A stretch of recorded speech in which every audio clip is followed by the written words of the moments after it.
Hey friends, if you wish to check if your RAM is working properly in Windows 11, then please watch this video. I will guide you through the process. Here's what you have to do first of all. Search for Task Manager in the Windows search bar and open Task Manager. Straight away go to the Processes tab and select Memory. Memory basically means RAM. Okay, RAM is random access memory and memory means that it is RAM.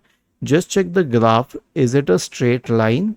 Okay, obviously with a curve here, but is it a straight line or a sine curve or something? If it is a sine curve, then it can be a problematic thing, but if it is a steady straight line, then it's okay. The second thing is that check that the installed RAM is the same as the one mentioned here, because if it is not, then there could be an issue. For example, if I have 16 GB RAM, it should show 16 GB here, not 8 GB. If that happens, it means that the other RAM is not detected. The next one is to check the slots used. You can select check it here.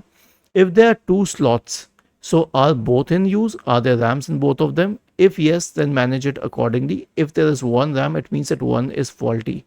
So this is how you can check the RAM. Was this helpful?